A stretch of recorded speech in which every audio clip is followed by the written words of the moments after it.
ये कहानी है आजाद नगर की, एक छोटे से गांव की, जहां सर्दियों में सूरज भी जैसे खुद को ओढ़नी में छिपा लेता है। शाम ढलते ही यहाँ की गलियां खामोश हो जाते हैं। धुंध इतनी गहरी कि जैसे हर घर के बाहर कोई परछाई मंडरा रही हो। उस शाम भी गांव के चौपाल पर कुछ लोग आग ताप रहे थे। लकड़ी के जलने की चटचट आवाज के बीच बातें चल रही थी, खेती की, ठंड की और उस भूतनी की जिसके नाम से आज भी बच्चों को डराया जाता था। सुनो सब लोग, ये मौसम उसका चल रहा है। कोई भी मर्द या औरत रात को अकेले मत निकलना, जल्दी घर जाओ। मुखिया रमेश का चेहरा धुंध में आधा छिपा था, लेकिन उसकी आंखों में डर साफ झलक रहा था। किसी ने सवाल नहीं किया, सब चुपचाप अपने घर की ओर चल पड़े। मुखिया ने भी अपनी लाठी को कसकर पकड़ा और रास्ता नापने लगा। गांव की गलियों में सिर्फ कुत्तों की भौंक और ठंडी हवा की सरसराहट थी। मुखिया जैसे ही अपने घर के पास पहुंचा, अचानक पीछे से किसी ने धीमी लेकिन ठंडी आवाज में कहा, अरे ओ मुखिया, कब तक इन गांव वालों को बचाता रहेगा तू? रमेश के कदम वहीं रुक गए। उसकी सांसें थम गईं, पर उसने पीछे मुड़कर नहीं देखा।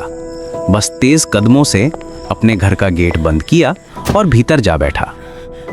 वो कांपते हाथों से खुद से बुदबुदाया, भगवान, आज तो मैं बच गया, नहीं तो आज रात मेरी भी बारी थी।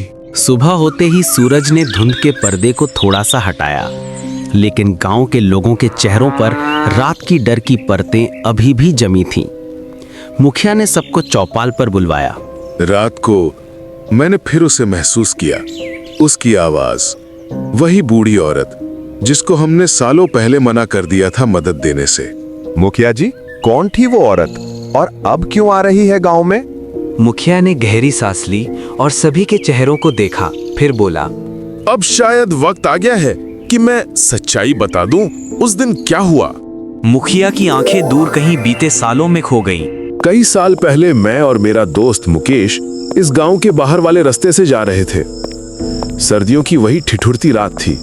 धुंध इतनी थी कि हाथ आगे दिखता नहीं था। तभी रास्ते के किनारे एक बूढ़ी औरत दिखी। उसके हाथ कांप रहे थे, कपड़े फटे हुए थे। वो बोली, बेटा, मेरी मदद करो। इस ठंड में मेरे पास न घर है न सर्दी के कपड़े।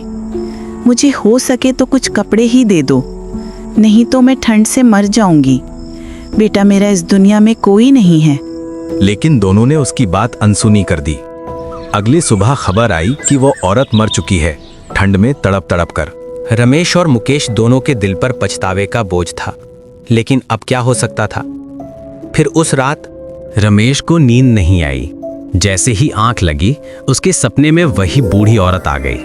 मुखिया, अगर तूने मेरी मदद की होती तो मैं आज जिंदा होती। अब मेरी आत्मा चैन नहीं पाएगी। हर सर्दी में मैं लौटूंगी और हर बार किसी को साथ ले जाऊंगी। उस दिन के बाद गांव में हर सर्दी के मौसम में कोई ना कोई रहस्यमयी मौत होती रही। कभी कोई रास्ते में जमा हुआ मिलता, कभी किसी का गला नीला पड़ जाता, लेकिन किसी ने कुछ देखा नहीं। वक्त बीतता गया, लेकिन इस सर्दी का मौसम कुछ अलग था। लोग कहते थे इस बार वो और गुस्से में हैं। रात होते ही दरवाजों पर खटखटाहट सुनाई देती, लेकिन बाहर कोई नहीं होता। गाय दूध देना बंद कर देती, बच्चे अचानक बीमार पड़ जाते। मुखिया जी, अगर वो सच में लौट आई है तो हमें कुछ करना होगा। यूं डरते डरते तो पूरा गांव खत्म हो जाएगा। कोई नहीं जानता उसका ठिकाना, पर एक बात पक्की है, वो सर्दी में धुंध के साथ आती है। उस रात रवि ने ठान लिया कि वो सच्चाई जानकर रहेगा।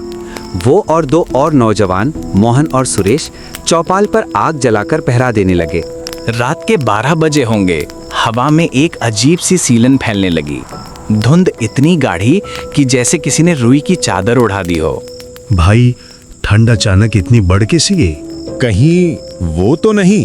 मोहन की बात अधूरी रह गई। तभी एक ठंडी सहरन पूरी चौपाल में दौड़ गई। आग अपने आप बुझने लगी। रवि ने चारों ओर देखा, लेकिन धुंध में कुछ भी नहीं दिख रहा था। फिर भी उसे किसी के कदमों की आहट सुनाई दी। कौन है वहाँ? बोलो, कौन है? कोई जवाब नहीं आया, बस हवा और ठंडी हो गई। अचानक एक झिलमिल छाया रवि के सामने उभरी। बूढ़ी औरत की आकृति, फटे कपड़ों में, चेहरे पर ठंड से जमी झुर्रियां और आंखें जैसे बर्फ से बनी हों। मुखिया कहाँ है? उसका वक्त आ गया है।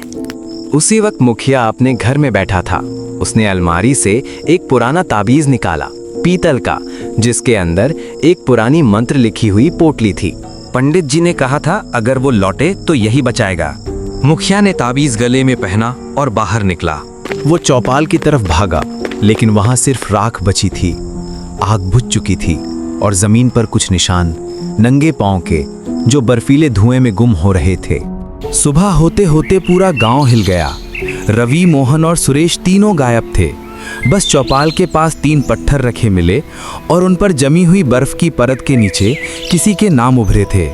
रवि, मोहन, सुरेश। गांव में सन्नाटा फैल गया। हे भगवान, वो उन्हें ले गई, अब बारी किसकी होगी? मुखिया अपने घर लौटा, लेकिन उसकी आंखों में अब डर नहीं था, बल्कि अपराध बोध था। वो बुदबुदाया, अगर उसी दिन मैंने उस बूढ़ी की मदद की होती तो ये सब ना होता। तभी दरवाजे के बाहर फिर वही आवाज आई, पछताने से क्या होगा मुखिया? धुंध फिर गहराने लगी थी। हवा ठंडी नहीं, अब जमाने वाली थी। मुखिया ने लाठी थामी और दरवाजा खोला। बाहर वही औरत खड़ी थी, अब की बार पहले से ज्यादा साफ, पहले से ज्यादा गुस्से में। उसके पैरों के नीचे की बर्फ पिघल नहीं रही थी, बल्कि धुएं की तरह घूम रही थी। तेरे गांव का हर आदमी, हर औरत अब सर्दी में मेरी सजा भुगतेगा। मुखिया ने हिम्मत जुटाकर कहा, मैं तैयार हूँ, अगर मेरी मौत से तो रुक जाएगी तो ले जा मुझे। और तभी हवा में अजीब सा कंपन हुआ। दीवारों से ठंडी नमी टपकने लगी।